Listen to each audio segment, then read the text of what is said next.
यह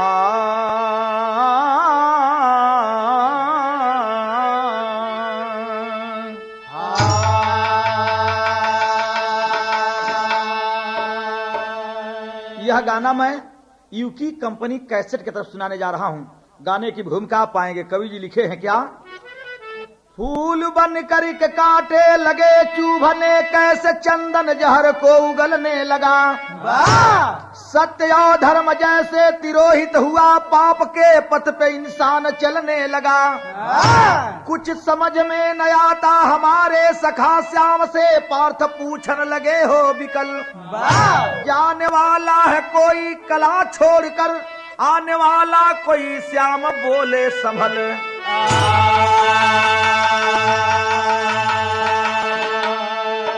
आय हाय, एक दिन के बाद श्याम यानी कन्हैया जी और अर्जुन एक साथ बैठे थे और एक बैग जिज्ञासा जगल हो और पूछने लगे हैं। पार्थ पूछने लगे, अर्जुन जी पूछते हैं कि कन्हैया जी कोई जाने वाला है अपनी कला छोड़ करके और कोई आने वाला है, क्या आप कुछ बताएंगे? तो कन्हैया जी कहलन का एक बात बा और यहाँ तर्ज का नमूना पहन कि बसी की और दुनिया है, अरे बसी की और दुनिया है इसी संसार के नीचे। बसी की और दुनिया है इसी संसार के नीचे। बसी की और दुनिया है इसी संसार के नीचे। बसी की और दुनिया है इसी संसार के नीचे। अरे बसी की और दुनिया है इसी संसार के नीचे। अब पड़ गया सखियों का झूला कदम के डाल के नीचे। सखियों का झूला कदम के डाल के नीचे। पड़ गया सखियों का झूला कदम के डाल के नीचे। पड़ गया सखियों का झूला कदम के डाल के नीचे। लेकिन बतौलन है कन्हैया जी अर्जुन से क्या कि कली का आने वाला है जगत में राज ये अर्जुन। कली का आने वाला है जगत में राज ये अर्जुन। कली का आने वाला है जगत में राज ये अर्जुन। कली का आने वाला है जगत में राज ये अर्जुन। अरे कली का आने वाला है जगत में राज ये अर्जुन। अरे रहेगी नाय मर्यादा, रहेगी नाय मर्यादा यहाँ जो आज ये अर्जुन। रहेगी नाय मर्यादा यहाँ जो आज ये अर्जुन। रहेगी नाय मर्यादा यहाँ जो आज ये अर्जुन। बताने लगे कन्हैया जी खरे अर्जुन, कली का राज आने वाला है संसार में। आज जो मर्यादा हम लोगों के युग में द्वापर में है, ये राज अब समाप्त होने वाला है। जब कलयुग का राज आएगा तो बता रहे हैं कन्हैया जी क्या, कली के राज में बेदर्द जमाना हुई है।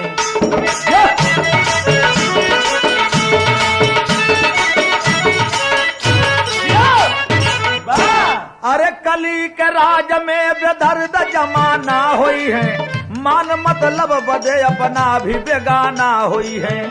बड़ी ऊंची बात कन्हैया जी अर्जुन से बताए कि कली के राज में बेदर्द जमाना हुई है और मान मतलब बदे अपना भी बेगाना हुई है। स्वार्थ के लिए अपन आदमी भी पराया हो जाएंगे। ये तन एक बात और कन्हैया जी बतौलन का कि गऊ ब्राह्मण तो भारी जग में सतावल जई है। गऊ ब्राह्मण तो भारी जग में सतावल जई है, बेच कर बेटियां कोठे पर नचावल जई है। दूसरी बात बड़ी अनोखी बतौलन कि गऊ और ब्राह्मण के कलयुग में बड़ा सतावल जी सातना दिहल जाई। भाई साहब एक बात और बतौलन कि बेच करके बेटियों को कोठी पर नचाया जाएगा। ये तन और का बतौलन कि आस विश्वास की हरदम होगी हलाली हो। आस विश्वास की हरदम होगी हलाली हो, ठगेगा अपने को ही अपना बन जंजाली हो। कहे अर्जुन झलक कलजु का दिखाओ भगवन, यही तमन्ना मेरी आज पूजा हो भगवान। यही तमन्ना मेरी आज पूजा हो भगवान। यही तमन्ना मेरी आज पूजा हो भगवान। केहू पर केहू का विश्वास न रही एक बात, दूसरी बात, अपना ही आदमी अपने को जंजाली बनकर ठगेगा। तब तो जिज्ञासा बढ़ गई अर्जुन जी के कि भगवान जब यह कलयुग में हो तनी वह झलक हमके दिखा देता, एक बार कलयुग के झलक हमके द्वापर में ही दिखा देता, ताज हमार तमन्ना पूरी हो जात। ए भैया, लेकिन बतौलन का और कहलन का कन्हैया जी सुनला कि बनाए माया से माया पूरी उस पल ही मनमोहन, अरे देख अचरज तमाशा कर जिगर अंदाज, देख अचरज तमाशा कर जिगर अंदाज, देख अचरज तमाशा कर जिगर अंदाज। आहा, भगवान एक मायापुरी बनौलन है, एक माया से नगरी बनौलन और कलयुग के झांकी अर्जुन के दिखावल चलन कि कलयुग में होई का। यहाँ एक तर्जबा हुआ बा, गुण गीत बा, गीतिया के नमूना के गुण भाई लोग गावेलन, उनकर हुरका बजे लगी तनी महू के दे तनी तहू के दे। तो वही समय जवन बा गीतिया लोग गईहन का कि अरे भाभी हो भैली गवनवा जो, भाभी हो भैली गवनवा जो, भाभी हो भैली गवनवा जो, गवनवा जो, गवनवा जो, भाभी हो भैली गवनवा जो, भाभी हो भैली गवनवा जो। अरे छतिया पर मोरे दुगो उठेला उठानवा, छतिया पर मोरे दुगो उठेला उठानवा, छतिया पर मोरे दुगो उठेला उठानवा। अरे हम जनली की भइल कौन रोग, भाभी हो भइली गवनवा जो, भाभी हो भइली गवनवा जो, भाभी हो भइली गवनवा जो। अब देखा माया की नगरी में कन्हैया जी अर्जुन के देखौलन का कि कलयुग में का होई कि अरे देखे धनुधरिया बनरिया का खेल, देखे धनुधरिया बनरिया का खेल, देखे धनुधरिया बनरिया का खेल, बनरिया का खेल, हो बनरिया का खेल, देखे धनुधरिया बनरिया का खेल, देखे धनुधरिया बनरिया का खेल।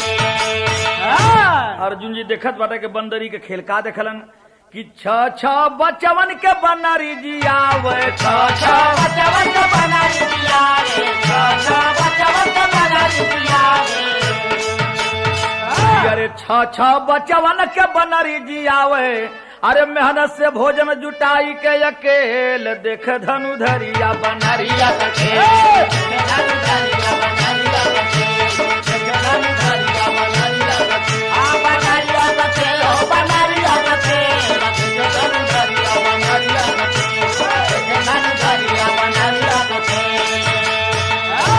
अरे धीरे धीरे बच्चे जब सयान होई गईल, धीरे धीरे बच्चे जब सयान होई गईल, धीरे धीरे बच्चे जब सयान होई गईल, अरे धीरे धीरे बच्चे जब सयान होई गईल, अरे मार बनरी के धल कुआं में ढकेल, देखे धनुधरिया बनरिया का खेल, धनुधरिया बनरिया का खेल, धनुधरिया बनरिया बनरिया का खेल, बनरिया का खेल, धनुधरिया बनरिया का खेल, धनुधरिया बनरिया का खेल। देखौलन पहली माया कि कलयुग में का होई कि एक बंदरी के 6 बच्चा अकेला मेहनत करके बेचारी बंदरी जो बा अपने 6 बच्चा के खिया पिया के जियावत बा, लेकिन जब 6 बच्चा सयान हो गईलन तब बंदरी के मार करके कुआं में ढकेल दहलन।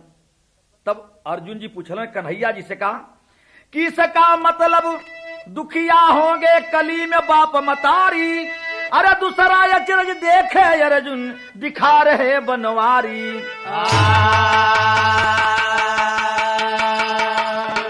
देखौलन की दिखाई जोन बनरिया के बचवा ढकेल दलन सब, एकर मतलब कि कलयुग में बाप मतारी के जोन बा लड़का लोगन चिन्हे ना, यही तरह सतैहन दुखिया बाप मतारी हुई हन।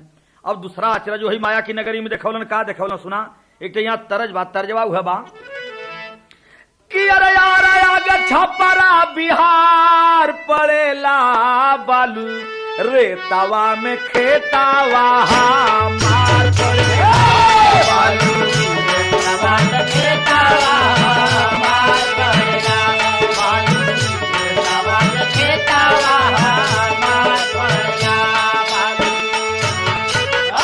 दूसर का आचरण देखलन का कि बैठल एक मंदिर मझार सुगना पढ़े बेदावा पुराना वा सावार सुगना पढ़े बेदावा पुराना वाला वार सुगना पढ़े बेदावा पुराना वाला वार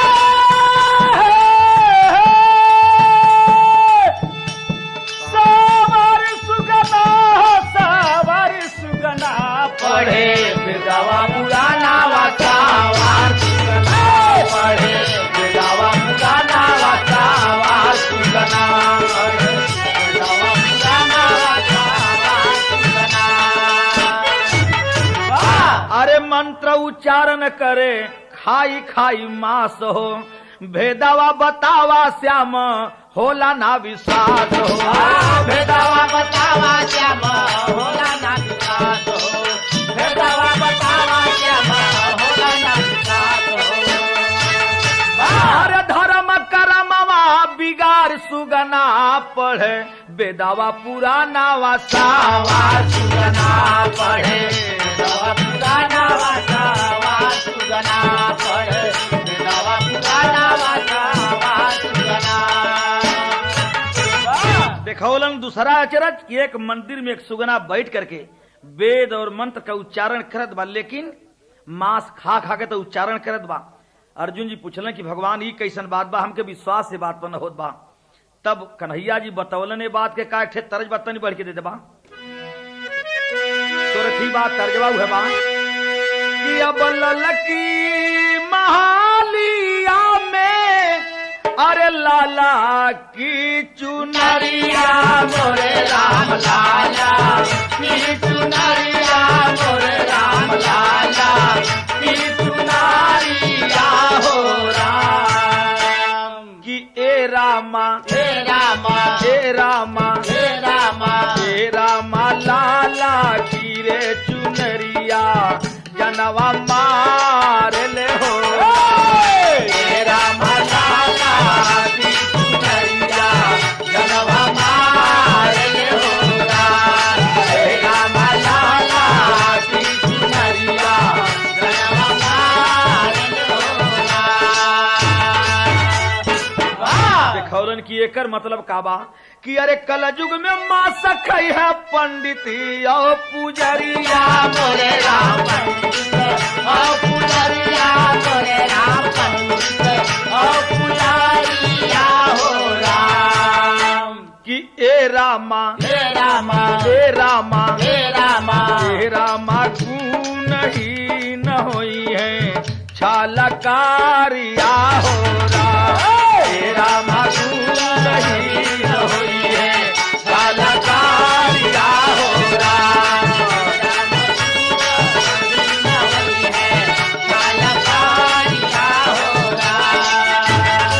अरे मारल गारिया वाला जय है आपा ना गुजरिया मोरे राम रामा ना गुजरिया मोरे राम रामा ना गुजरिया हो राम कि ए रामा हे रामा ए रामा हे रामा ए रामा आदर पई है बेस्या अपतूरिया हो हे रामा आदर पई है बेस्या अपतूरिया हो राम हे रामा आदर पई है बेस्या अपतूरिया हो राम। और का बताए कन्हैया जी अर्जुन जी से कि अरे बे पानी पानी दार होई है अरे धर्मी धर्म कर्म का होई जग में हानि अरे हो हानि अरे हो हानि अरे हो हानि अरे हो हानि। अरे रुके नहीं घन श्याम वहां पर अब रुके नहीं घन श्याम वहां पर अर्जुन को ले चले प्रखर अरे रंग दिखाता कलयुग अपना दर दर छाई छटा सुघर अब रोचक चरज देख का पता अर्जुन का मन हो वो छर अरे राजन जाने कली राज का अब राजन जाने कली राज का पूछे नटवर से निर्झर पूछे नटवर से गिरधर पूछे नटवर से पूछे नटवर से पूछे नटवर से गिरधर पूछे नटवर से तर्ज बदल गई। तर्ज है बा कि अरे गौआ के पिछवारे चाँद जब निकले चुपके से नदिया के पार चली आई हो। नदिया में पानी बढ़ल होई रानी, नदिया में पानी बढ़ल होई रानी, त नैया पहोई के सवार चली आई हो। आई अगली दुअरिया में ताला लगल होई, अगली दुअरिया में ताला लगल होई, अरे खोली के तू पिछली दुआर चली दुआरिया में ताला लगल होई, खोल के तू पिछली दुआर चली गई हो। अगली दुआरिया में ताला लगल होई, खोल के तू पिछली दुआर चली गई हो। अरे देखल अर्जुन अजब अचरज भारी, देखल अर्जुन अजब अचरज भारी, अरे अमवा का फल लागल डार ने बुला के। देखल अर्जुन अजब अचरज भारी, अमवा का फल लागल डार ने बुला के। देखल अर्जुन अजब अचरज भारी, अमवा का फल लागल डार ने बुला के। अचरज में अर्जुन हंसे गिरधारी, कि अचरज में अर्जुन हंसे गिरधारी, कि अमवा का फल लागल डार ने बुला के। एक बात देखलन है कि आम का फल लगल बा, नेबुला का डार बाहा। देखलन कि आमे के डार पर नेबुला का फल लगल बा, तो और का पूछलन कि एकर मतलब का भल भगवान। तो भगवान बतावे लगलन का कि भेदवा पूछे ल पारथ न मादी, भेदवा पूछला पारथ न मादी, कहे घन श्याम होई बिजाती शादी। अरे भेदभाव तज दी है सब नर नारी, अरे अमवा का फल लागल डार ने बुला। भेदभाव तज दी है सब नर नारी, अमवा का फल लागल डार ने बुला। भेदभाव तज दी है सब नर नारी, अमवा का फल लागल डार ने बुला। बतौलन एकर मतलब यह कि आमे के फल जौन बा नेबुला के डार में लगल बा, कर मतलब कि केहू जात पात ना जो ही बेजातिया का शादी हुई ई कलयुग में। तब पूछलन कि तनी हाई बता दा, तो एक तरज बा, और तर्जवा उह बा कौन चीज कि अरे ससुरे न रहब नैहर जइबा हम जरूर हो, कि मिलल बा शराबी सैया, मिलल बा शराबी सैया, ना सवै में चूर होगी। मिलल बा शराबी ना सवै में चूर होगी, मिलल बा शराबी सैया, ना सवै में चूर होगी, मिलल बा शराबी सैया। कि अरे रोज रोज सैया मोर जाल भट्टी खानवा, अरे रोज रोज राजा मोर जाल भट्टी खानवा, अरे गौआ का लोग हमके मारेला में गौआ के लोग हमके मारेला में हानवा, गौआ के लोग हमके मारेला में हानवा। कि अरे हथवा में बोतल, अरे हथवा में बोतल, अरे बगले में चन्नाचूर होगी। मिलल बा शराबी सैया ना सवै में चूर होगी, मिलल बा शराबी सैया ना सवै में चूर होगी, मिलल बा शराबी सैया ना सवै में चूर होगी, मिलल बा शराबी सैया। लेकिन तनी हाई गनवा के बतिया सुनला का भल। अरे देखे अर्जुन आ गया चरज पार हो, कि शेरवा के पीठिया पर बैठल सियार हो, कि शेरवा के पीठिया पर बैठल सियार हो, कि शेरवा के बैठल सियार हो, कि शेरवा के पीठिया पर। देखलन कि शेर के पीठी पर सियार बैठल बा। एकर मतलब पूछलन अर्जुन तो भगवान बतावे लगलन कि अरे भेदवा बतावे श्याम सुना बलवा नवा। अरे छत्री वंश ऊपर करी है शूद्र ससाना। छत्री वंश ऊपर करी है शूद्र ससाना। छत्री वंश ऊपर करी है शूद्र ससाना। अरे छत्री वंश ऊपर करी है शूद्र ससानवा। अरे छोटे कह का सेवा करी है अरे बड़का हो लाचार होगी। छोट कह का सेवा करी है बड़का हो लाचार होगी। शेरवा के पीठिया पर पैदल सियार होगी।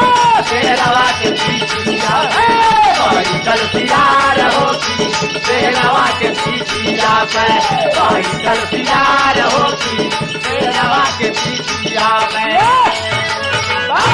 एहू का मतलब बता दहलन। तरी अब आगे सुन ला। आए अरे आगे राह में बैठल एक दिल जनिया रनिया नोखे करे। आगे देखलन एकदम सुंदर कली कचनार एगो जौन बा बैठल बा माल बैठल बा। त का भैल देखत बाटन कि आगे राह में बैठल एक दिल जनिया रनिया नोखे करे। लेके दामन में जुल्मी जवानिया रनिया नोखे। लेके दामन में जुल्मी जवानिया रनिया नोखे। लेके दामन में जुल्मी जवानिया रनिया नोखे। देखत बाटन कि एक सुंदरी बैठल बा, खूबसूरत लड़की बैठल बा और परदेसी दो भाई आवत रहल कर कमाई हो। जाल में बढ़ के भैया को गोरी लिहल से फसाई हो। अरे पागल कैला सब प्रेमावा में मोहनिया रनिया बैठल बा। अरे पागल कैला सब प्रेमावा में मोहनिया रनिया नोखे के। अरे कहे पियावा प्यारी हमके पनिया रनिया नोखे। पियावा प्यारी हमके पनिया रनिया नोखे। कहे पियावा प्यारी हमके पनिया रनिया नोखे। कहे पियावा प्यारी हमके पनिया रनिया नोखे। रनिया नोखे रनिया नोखे। कहे पियावा प्यारी हमके पनिया रनिया नोखे। कहे पियावा प्यारी हमके पनिया रनिया नोखे। दो परदेसी कहीं से कमा करके आ रहे थे। वह सुंदरी की नजर पड़ती है, बड़े भाई को अपने प्रेम जाल में फंसा लेती है और फंसा कर कहती है कि कहे पियावा प्यासल हमके पनिया रनिया नोखे का। कहे का कभी क्या थोड़ा आल्हा में प्रमाण देवे परल का कि अरे तेगा तलवरिया के मरिया से बढ़ी के। कि अरे तेगा तलवरिया के मरिया से बढ़ी के। अरे दुनिया में होले हो नजरिए कमाए।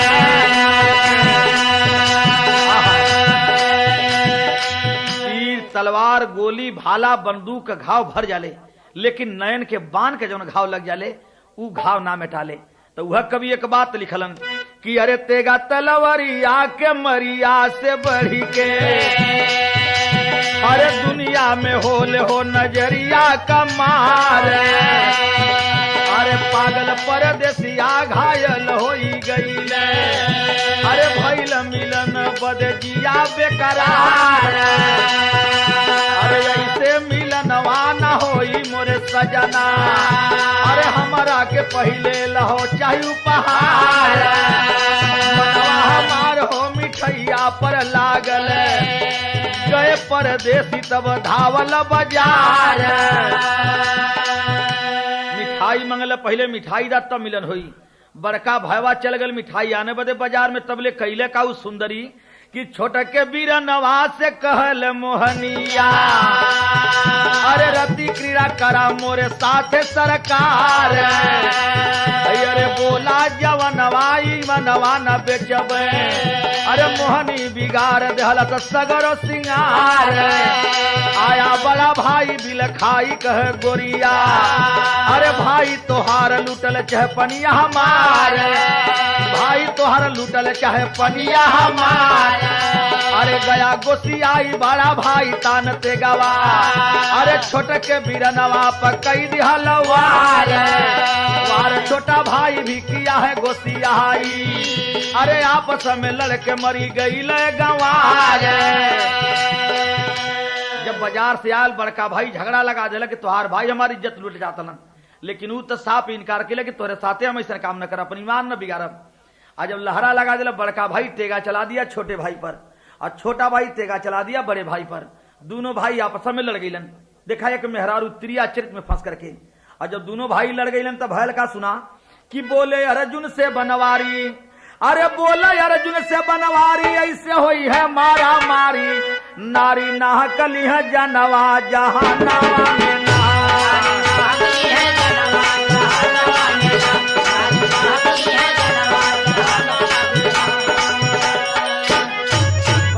तो हुस्न जाल में फंसा के हरदम हंस के कत्ल करई है। अरे एक ही समय पर लाखों परवाने का जान गवई है, अब है ना पागल चयनवा जहानावा में।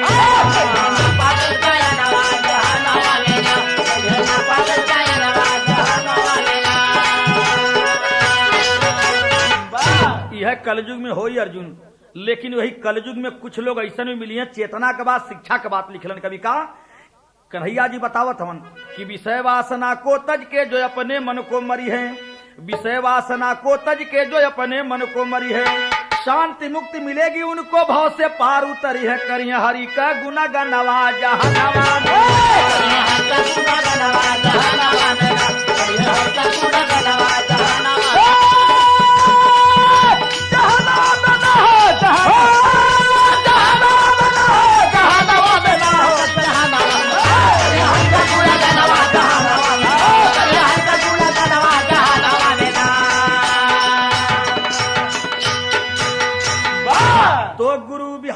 गुरु गणेश गुरु रामलाल जी त्यागी। तो गुरु बिहारी गुरु गणेश गुरु रामलाल जी त्यागी, स्वर्ग बसे चंद्रिका कवि, अरे बच्चन जी भाई बैरागी, अरे बच्चन जी भाई बैरागी, बेपानी पानीदार होई है कि अरे बेपानी पानीदार होई है। अरे यादो यादो अरे हो मोरे रामा,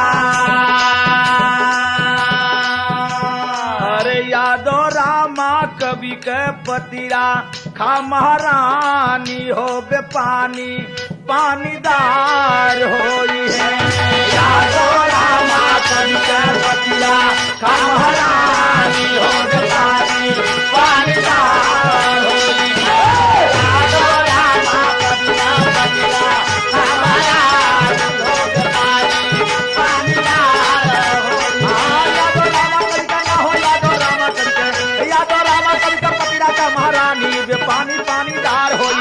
यादव रामा कवि का पतिरा का महारानी बेपानी पानीदार होई। यादव रामा कवि का पतिरा का महारानी बेपानी पानीदार होई।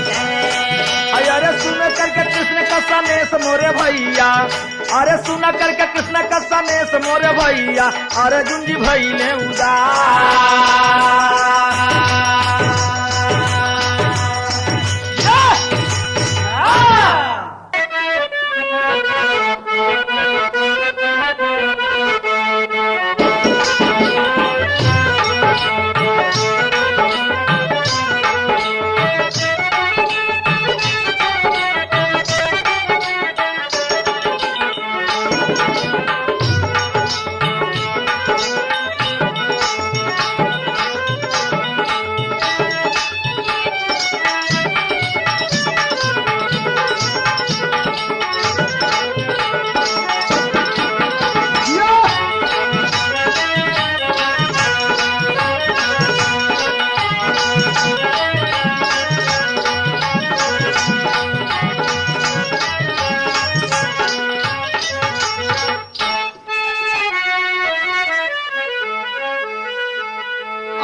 कलीमल कलुषता है मन से मिटाती, अमृत पिलाती सदा भव की तरनी, पाप से पापियों के हुई गंग मैली, धवल कवल करे कैसे मलहरनी।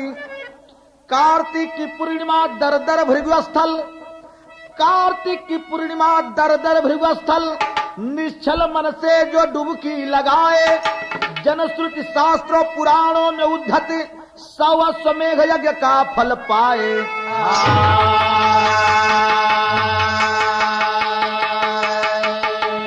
आय हाय, शास्त्रों में पुराणों में लिखा हुआ प्रमाणिक बात है कि दरदर भृगुस्थल बलिया में कार्तिक पूर्णिमा के दिन निश्चल मन से सही दिल से जो स्नान कर ले, इस पर्व पर जो डुबकी लगा ले गंगा जी में, तो कवि लिखे हैं कि शास्त्रों में पुराणों में लिखा गया है कि उसे जो है एक डुबकी लगाने पर उस अवसर पर निश्चल मन से 100 अश्वमेघ यज्ञ का फल मिलता है।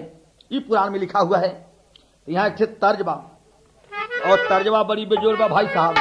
और तरज जो है बा कवन चीज कि अरे ये माना मेरी जान, कि अरे ये माना मेरी जान मुहब्बत सजा है।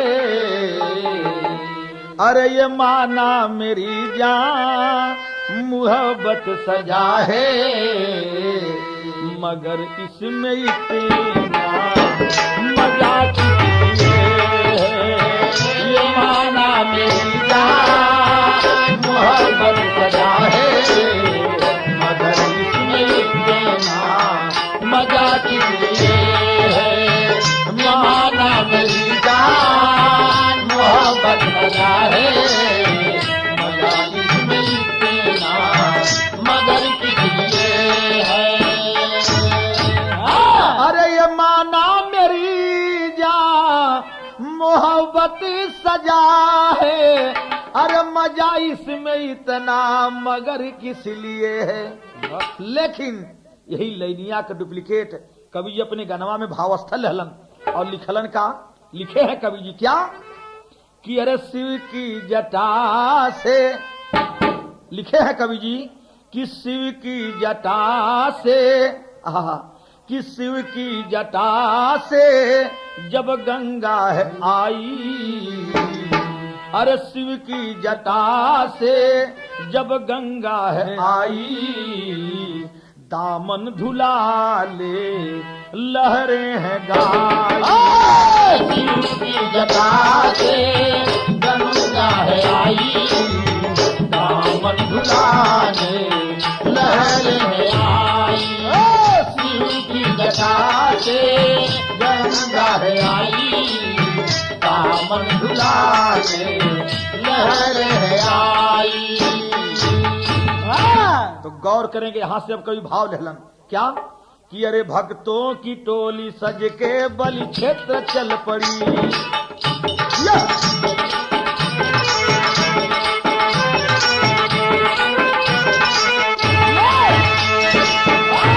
जो बलि क्षेत्र आज बलिया कहा जाता है, जहां भृगु मुनि का स्थान है, आह दरदर भृगु मुनि का स्थान, आज वही पूर्णिमा कार्तिक पूर्णिमा का नहान लगल रहल।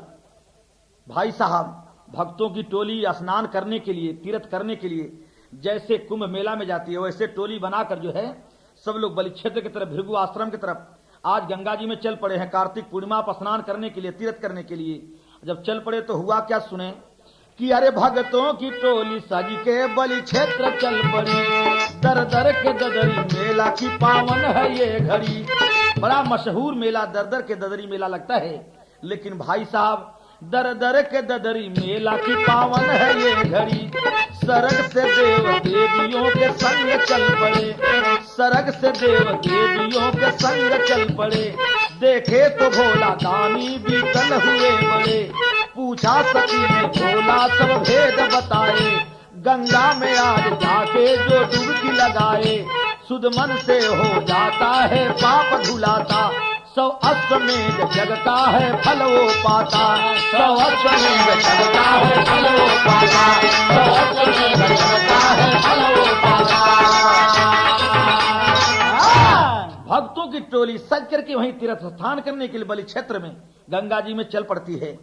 और स्वर्ग से देवता लोग देवियों को लेकर के चल पड़े। भगवान भोलेनाथ देखते हैं जब यह तमाशा तो विह्वल हो पड़े। सती के साथ में चलने की ये भी तैयारी करते हैं। लेकिन सती जी पूछलिन कि अरे भोलेनाथ, आप तो बहुरहवा एकदम रह गईला। सब देवता लोग देवी लोग के लेकर के कहाँ जात बटन नहाए बदे। तब शंकर भगवान बतौलन कि गंगा में आज जाके जो डुबकी लगाए, आज शास्त्रों पुराणों में कहा गया, वही शंकर जी अपनी बात जो है मां पार्वती से बता रहे हैं। मां पार्वती से बता रहे हैं कि आज गंगा जी में दरदर भृगुस्थल बलिया में जो स्नान कर लेगा कार्तिक पूर्णिमा के अवसर पर, तो के 100 अश्वमेघ यज्ञ का फल मिली। ई बतिया जब मां पार्वती सुनलिन तो अपने मनवा में सोचत का बाटी ने ठे तरज बतनी बढ़ के देता मास्टर गीत गीतिया उहे बा कि पिया कलकत्ता से आवे हो, अरे पिया कलकत्ता से आवे हो ले रे समचोलिया, पिया कलकत्ता से आवे हो ले रे समचोलिया, पिया कलकत्ता से आवे हो ले रे समचोलिया, पिया कलकत्ता से आवे हो ले रे समचोलिया। अरे पिया कलकत्ता से आवे हो ले रे समचोलिया, हमारा के देखे बहकावे हो ले रे समचोलिया, हमारा के देखे बहकावे हो ले समचोलिया, हमारा के देखे बहकावे हो ले समचोलिया, हमारा के देखे बहकावे हो ले समचोलिया। शंकर भगवान कलन पार्वती से कि तुहू बलिया में वही गंगा स्नान कार्तिक पूर्णिमा पर चले तो कहत बाटू, लेकिन एक हमसे वादा करा, और जब वादा कर लेबू तब तुम्हें चलब और लेके चलब, नहीं तो नहीं उत्साह से ना लेके चलब। तो का कलन शंकर भगवान कि अरे शिव कहाँ लागे बड़े बाउर हो बलिया के बोलिया, कहे लगे बड़े बाउर हो बलिया के बोलिया, ये कहे लगे बड़े बाउर हो बलिया के बोलिया, ये कहे लगे बड़े बाउर हो बलिया के बलिया का बोली बलिया का बोली बलिया के बोलिया, शिव कहाँ लागे बड़ी बाउर हो बलिया के बोलिया, बाउर हो बलिया के बोलिया। चलबू तो जरूर, लेकिन बलिया के बोली बड़ी बाउर बा। लोग अंठानी अलबोली बोली हैं, जो ना बोले के दोनों बात बोली हैं। तो एक हमसे वादा करा, वचन दे दा। का कहलन शंकर भगवान कि दे दा वचन कहीं नाही ऋषि अईबू, दे दा वचन कहीं नहीं नीति आईबू, तेरा वचन कहीं नहीं नीति आईबू, तब संग हमारे तू ददरी में जाईबू, तब संग हमारे तू ददरी में जाईबू, तब संग हमारे तू ददरी में जाईबू। अरे कहाँ सतीमान बात राउर हो बलिया के बोलिया, कहे सतीमान बतराउर हो बलिया के बोलिया, कहे सतीमान बतराउर हो बलिया के बोलिया, कहे सतीमान बतराउर हो बलिया के बोलिया। एक बात बता दा, वचन दे दा कि कोनो बात पे वहां रसियबू तना ना, तब हमरे साथे चला। सती जी कहली आपका बात स्वीकार बा, तना ना और बात स्वीकार कैली का कि नाही अभिमान नाही करीला गुमानवा, नहीं अभिमान नहीं करिला गुमानवा, नहीं अभिमान नहीं करिला गुमानवा। हम मिलावा का सही चाहिए हमें परमनवा, मिलावा का सही चाहिए हम परवनवा, मिलावा का सही चाहिए हम परवनवा। नहीं कुछ चाहिए अब आउर हो बलिया के बोलिया, नहीं कुछ चाहिए बयाउर हो बलिया के बोलिया, नहीं कुछ चाहिए बयाउर हो बलिया के, नहीं कुछ चाहिए बयाउर हो बलिया के बोलिया।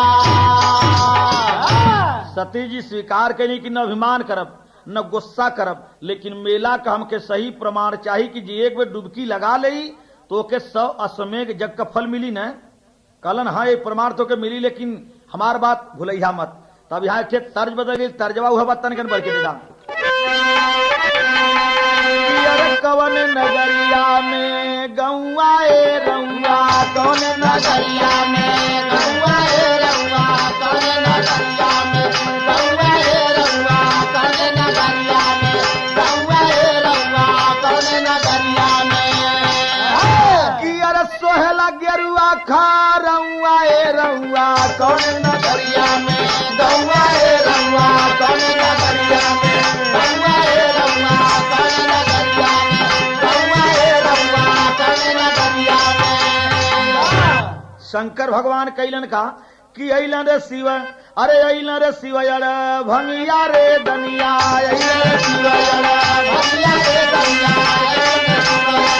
भंगिया रे दनिया, भंगिया रे दनिया। सती जी के लेकर के बलिया में ददरी मेला में पहुंचलन है भोलेनाथ। और जब ददरी मेला में पहुंचलन भाई साहब, सबसे पहले कहा गईलन कि दर दर भृगु से कहा कर जोड़ी, दर दर भृगु से कर जोड़ी। अरे साच तोर महिमा तो हो जाई कोड़ी, साच तोर महिमा तो हो जाई कोड़ी, साच तोर महिमा तो हो जाई कोड़ी। अरे गिरे लागल गली के बादनिया रे दनिया, हो गिरे लागल गली के बादनिया रे दनिया, अइल रे शिव दनिया रे दनिया, अइल रे शिव दनिया रे दनिया, अइल रे शिव दनिया रे दनिया, अइल रे शिव दनिया रे दनिया। अब शंकर भगवान को तसली प्रमाण सती जी को दिखाना था कि एक डुबकी लगौले में 100 अश्वमेध यज्ञ का फल मिलेला कि ना। शंकर भगवान सती के लेके पहुंचलन दरगाह भृगु मुनि का आश्रम पर और हाथ जोड़ करके कहलन कि भृगु मुनि, अगर तुहार इतनी महिमा हो, पावन हवा, तो हमार शरीर कोढ़ी हो जा। इतना कहते में शंकर भगवान कोढ़ी बन गईलन। और जब कोढ़ी हो गई, कोढ़ चुए लगल। भाई साहब देखें अब होत का बा कि जब कोढ़ बदन से हो गल, गिरे लागल गल के बदनिया रे दनिया, कोढ़ गल गल के शरीर से शंकर भगवान के गिरे लगल।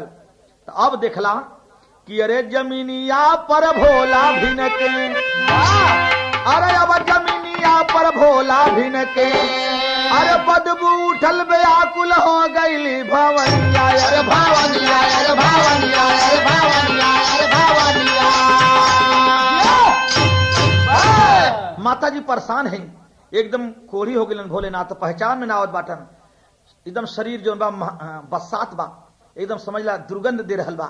माता जी परेशान हैं, बदबू उठल व्याकुल हो गईली भवनिया। तो देखला अपने कोढ़ी पति भोलेनाथ के लेकर के, कोढ़ी आदमी का पहचान में आवत हो कि ना भोलेनाथ बाटन, एकदम पहचान से गायब, कोढ़ी बन गईलन। तो लेके सती जी गईली, कहा सुनला कि अरे नगरी अतरी, देखा यहाँ कभी कारकुशलता थोड़ा अपने लेखनी में दिखौले हवन छंद बा कि अरे नगरी नगरी अतरी गतरी, डगरी डगरी डगरी पहुंचल, टोली लहरी बकरी तजके, बन के सहरी डगरी पहुंचल, कगरी रगरी मतिबा बिगरी, कैसन सुघरी डगरी पहुंचल, नजरी नजरी सुगरी पसरी बिगरी बदरी डगरी पहुंचल, बदरी डगरी पहुंचल, बिगरी बदरी बदरी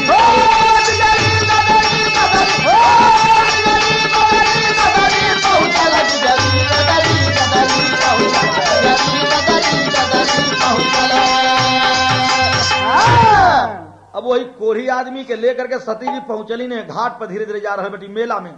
और जब घुसली तनी मेला का वातावरण देखे का भयल तरज बा कि अरे सुघर लागे रे सुघर लागे संवर गोरिया चुनर में, सुघर लागे संवर गोरिया चुनर में, सुघर लागे संवर गोरिया चुनर में, सुघर लागे संवर गोरिया चुनर में। हाई तनी सुनला मेला भइल बा झमेला, लोग करा मस्करी, छोड़ कोढ़िया के साथ तू चल हमारी, छोड़ कोढ़िया के साथ तू चल हमारी, छोड़ कोढ़िया के साथ तू चल हमारी, छोड़ कोढ़िया के साथ। जब मेला में घुसलिन है, लोग ना समझ पावा कि पार्वती जी हैं, आई भोलेनाथ कोढ़ी बनल बाटन। मेला देखे वाला लोग मजाक करें कि अरे बाप रे बाप, इतना खूबसूरत तू और कोढ़िया के साथ साथ लेके परेशान है। एक काम करा कि कोढ़िया के छोड़ के अब चल जाए, हर चल जा मेला देखे जा, मौज पानी रह जा, का कोढ़िया के लेके परेशान है ढोवत बाटू।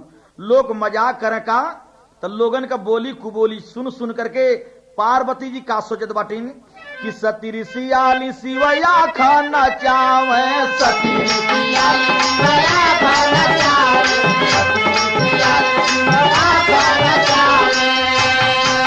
अरे आपन बचनिया हो याद धरा, आपन बचनिया हो याद धरा, आपन बचनिया हो याद धरा। लोगन का मजाक सुन सुन करके माँ पार्वती गुस्सा में हो जाए, लेकिन भोलेनाथ आंख मार के इशारा से मना करें कि याद रखाऊ बात जो कहलू कि गोसियाई ना सुन ला बतावत हन भोलेनाथ कि यह बलिया यह दादारी छोड़ कोढ़िया के साथ तू चाल हमारी छोड़ कोरिया के साथ, तू चाल हमारी छोड़ कोरिया के साथ, तू चाल हमारी छोड़ कोरिया के साथ। तो जो कोई मजाक करे कहे भैया लोगन हमसे मजाक मत करा, माता जी कहे हमसे मजाक मत करा, हम अपने पति कोढ़िया के लेके के ए मेला में यही लियाल बाटीन। एक बात हमके जानकारी बा, एक बात एक साधु बतौले बाटे तबाल बाटीन। आ कवन बात बतौले बाटन सती जी लोगन से कहे का बोली सती एक साधु कहा दर दर तट पर जो नहाएगा 100 अश्वमेघ जग का वो फल पाएगा। यही सोच कोढ़ी पति को ददरी में लेके आई हूँ, रहम करो मुझे दुखियारी पर दुख मैं बहुत उठाई हूँ।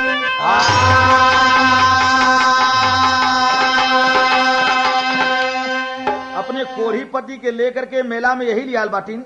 एक साधु के द्वारा हमें मालूम भलवा कि ये दर दर तट पर भृगु मुनि आश्रम जो आज कार्तिक पूर्णिमा बा जे गंगा जी में स्नान कर ली, एक डुबकी लगा ली, 100 अश्वमेघ जग का फल होके मिली।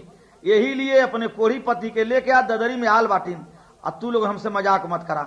आय हाय ए भैया जब बतिया भई तक का भयल, एक भिखारी वहीं सुन रहा था इस बात को, और जब भिखारी ये बात के सुन ले तब भयल का यहाँ एक तर्जबा, और तर्जबा वह बा अरे तू सर से अखिया लालावती बातू चिराई, यह न वह दुनिया बा कवन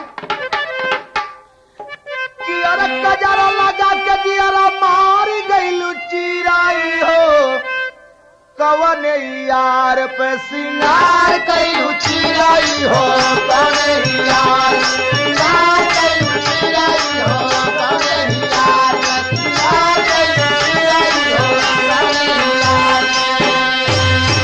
अरे कितने लोगन के बेड़ा पार कैलू चिराई हो, कवन यार पे सिंगार कैलू चिराई हो, कवन यार सिंगार कैलू चिराई हो, कवन यार सिंगार कैलू चिराई हो, कवन यार। तनी हाई देखा गनमा के बतिया कि धीरे धीरे घटावा हो गईला भोरावा हो, मेलहन के उठल लचारी भइल सोरावा हो, मिलहर का उठेला लचारी भइला सोरावा हो, मिलहर का उठेला लचारी भइला सोरावा हो, मिलहर का उठेला लचारी भइला सोरावा हो, मिलहर का उठेला। इधर धीरे धीरे सवेरा भयल, लोग स्नान करे तो चल रहे लचारी गाँव जितना मेलहार हलन, और जब चल रहे हलन तो का भयल कि कहे 300 जग रची आज यही ठौरवा। का भयल कि करी के नहान अइला सती के समानावा, सुन ले बा भिक्षुकिए का पूरा 10 तनावा, सुनले बा भिक्षुकिए का पूरा 10 तनावा, सुनले बा भिक्षुकिए का पूरा 10 तनावा। अरे कहा 300 जग रची यही ठौरवा रे, अरे धीरे धीरे घटावा पहोई गईला भोरावा रे, धीरे धीरे घटावा पहोई गईला भोरावा रे, धीरे धीरे घटावा पहोई गईला भोरावा रे, धीरे धीरे घटावा पहोई गईला भोरावा रे, धीरे धीरे घटावा पे। एक भिक्षु की बतिया सुन ले कि एक डुबकी लगौले में 100 अश्वमेघ जग का जौन बा फल मिली। तो भिक्षुक सोचल कि तब ऐसा काहे नाम करी का कि सुबह दोपहर शाम हमन तही नहाइला, सुबह दोपहर शाम हमन तही नहाइला, गंगे की जलावा से भोजन बनाइला, गंगा की जलावा से भोजन बनाइला, गंगा की जलावा से भोजन बनाइला। अरे हत प्रभ देख लोगा, अरे भिक्षुक की ओरावा हो धीरे धीरे घटावा होई गईला भोरावा हो, धीरे धीरे घटावा होई गईला भोरावा हो, धीरे धीरे घटावा होई गईला भोरावा हो, धीरे धीरे घटावा होई गईला भोरावा हो, धीरे धीरे घटावा। असली तन मन धन और श्रद्धा से वो भिक्षुक बेचारा जाकर तीनों टाइम जो है स्नान किया और 300 जग का फल उसे मिला। भाई साहब एक बात का कहानी अब कवि के यहाँ मोड़े के पर थोड़ा सा और सदर आल्हा में प्रमाण लेते आल्हा का रूप बदल दा तने कर बढ़ा था भैया। एमे जवाब और सवाल दोनों बा, एमे जवाब और सवाल दोनों बा। कबीर जी लिखलन का आए कि सावनी चुनरी आए बबुआ कंवरनिया ओढ़ले रहली सावनी चुनरी आए बबुआ कंवरनिया ओढ़ले रहली सावनी चुनरी आए बबुआ कंवरनिया ओढ़ले रहली कंवरनिया कैली भोरवे गंगाया सनाना कंवरनिया कैली भोरवे गंगाया सनाना के हीर तनवा वाले पानवा में छोरी हो दिहले हीर तनवा वाले पानवा में छोरी हो हे कंवर रानी हो गई चाऊ गावे कराने।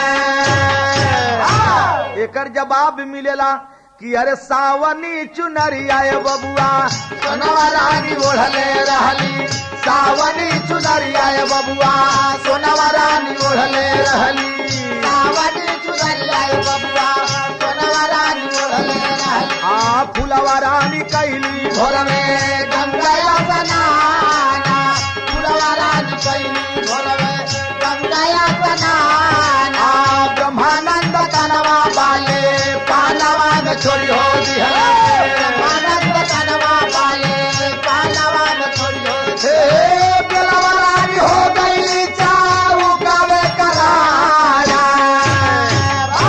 अब तनी गाना के स्टोरी पे ध्यान दिया जा। भैल का वो भिक्षुक का बात कभी लिखलन क्या कि अरे दिहली सतवंती सीता अग्नि का परीक्षा अरे दिहली प्रमिला कटल सीसवा हसाय अरे बढ़ल विश्वास हो भिखारी बढ़ल अगवा अरे भिरगु दर दर के हो मन में गई न मनाय अरे माई गंगा राखा जय अपन इज्जतिया अरे महिमा तोहार कहीं जाए न नसाय अरे मनवा में शिव जी का कर सुमिरनवा अरे तोहरे जटा से गंगाधार बही राय अरे तोहरे जटा से गंगाधार बही राय। वाह वाह। अपने मन में भिरगु दर दर का जो बा भिरगु मुनि का स्मरण कैलन है वो कोढ़ी बेचारा और सोचत हवन सोचत बाटन कि आज शंकर भगवान के जटा से तू गंगा मैया प्रगटाइल हो तो आज अपन असली रूप दिखा दा और हम तोरे शरण बाटी श्रद्धा लगा करके और धीरे धीरे जोन बा वो भिखारी जोन बा भिक्षुक बा वही शंकर भगवान जो कोढ़ी के रूप में मनलन उनके पास जब पहुंचल है और जब उनके पास पहुंचल तो भैल का सुनला कि अरे मनवा में शिव जी का कर सुमिरनवा अरे तोहरे जटा से गंगा गई बही राय अरे धीरे धीरे चली गई न कोढ़िया के लगावा अरे देखी के झमेला भीड़ गई उमराय। भिक्षुक समझत ना बाकी कोढ़िया शंकर भगवान बाटन धीरे धीरे कोढ़िया के लगे गल भिक्षुक और कैले का कि अरे छुअला भिखरिया हो कोढ़ी का शरीरिया अरे छुअत हो सोबरन तन हो जाए अरे खुशिया से भोला नाच बनी के बंवरिया अरे निरखी भिखरिया गईल पुलकाय बाबू निरखी भिखरिया गईल पुलका निरखी भिखरिया गईल निरखी भिखरिया गईल निरखी भिखरिया गईल पुलका बाबू निरखी भिखरिया गईल पुलका निरखी भिखरिया गईल पुलका। शंकर भगवान का स्मरण कैले से स्नान कैले से और भिरगु मुनि के आशीर्वाद से प्यार से श्रद्धा से जाकर कोढ़िया का शरीर छुअल जब वो भिखारी तो शंकर भगवान का कोढ़ छूट गल असली रूप में अलन। शंकर भगवान बड़ा खुश भइलन और वो भिखारी से कहलन का कहलन कि भोला हो गईला मगनवा अरे खुशिया से छलका नया नवा कहला मांगा बरदनवा फुलाइला मनवा कहला मांगा बरदनवा फुलाइला मनवा कहे मांगा बरदनवा फुलाइला मनवा। भिक्षुक कहे कि हे सरकार शंकर भगवान कहलन करे भिक्षुक मुझसे कोई वरदान मांग लो तेरे अंदर इतना सत है कहलन का कि भिक्षुक कहे कि हे सरकार, अरे कहू ना दुनिया में हमार आ चाही नाही अन धनवा फुलाइल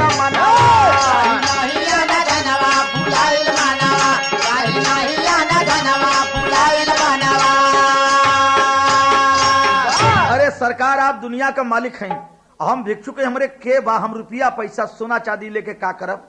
अगर देवे कहो तो एक चीज दे दा। कौन चीज? कि मन से ददरी जो नहावे, अरे मन से ददरी जो नहावे, अरे धूला पाप यमर पद पावे, आ भोला दिहला बचनवा फुलाइल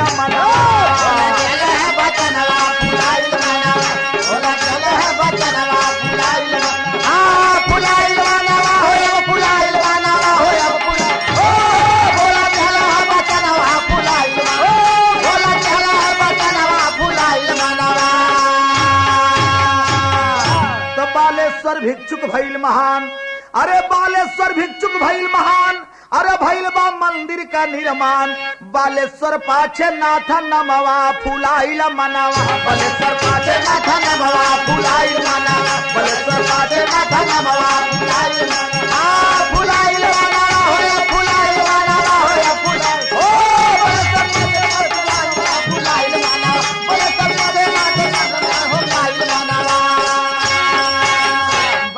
वरदान ढलन भाई साहब, बालेश्वर भिक्षुक भइल महान, वही भिक्षुक जो बा बालेश्वर के नाम से जानल जात बा। और पहले बालेश्वर, एक बाद भोलेनाथ के नाम नाथ, यानी बालेश्वर नाथ। बालेश्वर नाथ का वहां मंदिर बनल, आज भी लोग दर्शन करने के लिए वहां जाते हैं। बलिया में दर्शन के लेके जाते हैं। हर कार्तिक पूर्णिमा को जो दरी का मेला लगता है, गंगा जी में स्नान करते हैं और दर्शन करते हैं। तो कवि जी एक बात लिखलन जो दुनिया में प्रसिद्ध यह स्थान है, क्या कि गुरु बिहारी गुरु गणेश चंद्रिका स्वर्ग के बासी, राम लाल गुरु बच्चन की बगिया में छाई उदासी, अरे जमीनिया पर भोला भिन के बेचन राणा कवि पूजा हरि का चरनिया, जमीनिया पर भोला